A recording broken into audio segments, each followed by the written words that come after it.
Hi viewers, எல்லோருக்கும் வணக்கம். நான் உங்கள் ரகுநாத் பேசுகிறேன். இந்த வீடியோ எதுக்காகன்னு பார்த்தீங்கன்னா, வேப்ப மரம் வளர்க்குறதுனால நமக்கு என்னென்ன நன்மைகள்லாம் இருக்குது அப்படிங்கிறத இந்த வீடியோவில் ஃபுல்லாக சொல்ல போகிறேன். ஸோ இந்த வீடியோவை ஸ்கிப் பண்ணாமல் கடைசி வரைக்கும் பாருங்கள். என்னன்னு கேட்டிங்கன்னா, நமக்கு பின் சைடு தெரிகிறது வேப்ப மரம் தான். அதே மாதிரி அப்படியே அங்கே பார்த்திங்கனாலும் வேப்ப மரம் தான். இந்த வேப்ப மரம்லாம் நல்ல வளர்ச்சி அடைகிறதுக்கே ஒரு 5 to 6 இயர் கிட்ட ஆயிரும். நல்ல வளர்ச்சி அடைஞ்சு நல்ல பெரிய மரமாக ஆகிறதுக்கு.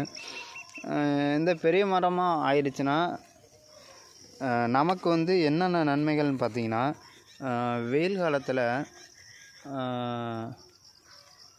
வெயில் அடிக்காமல் இந்த இடத்துல கொஞ்ச நேரம் நம்ம ரெஸ்ட் எடுக்கலாம். அப்படிப்பட்ட வகையில் பார்த்திங்கன்னா, நல்ல ஒரு காற்றோட்டமாக இருக்கும், நிழலும் இருக்கும். ஸோ அதனால் நல்ல ரெஸ்ட் எடுக்கலாம் அந்த இடத்துல. அப்புறம் பார்த்திங்கன்னா, இந்த மரத்தை அறுத்து விற்பாங்க. அது ஒரு நன்மைகள் இருக்குது. இன்னொன்று என்னன்னு கேட்டிங்கன்னா, இந்த இலைகளெல்லாம் ஆடு மாடுகளுக்கு உணவாக போடலாம்.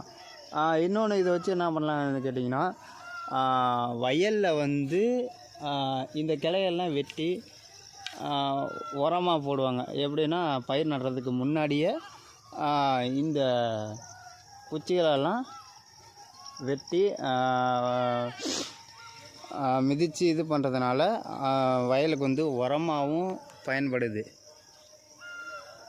அது மட்டும் இல்லாமல் இதோடைய நுனி கொழுந்து, இந்த வேப்பந்தலையோட நுனி கொழுந்த நம்ம ஒரு 48 நாளைக்கு எடுத்துக்கிட்டு வந்தோம்னா நம்ம உடலில் பலவித நன்மைகள் ஏற்படும்.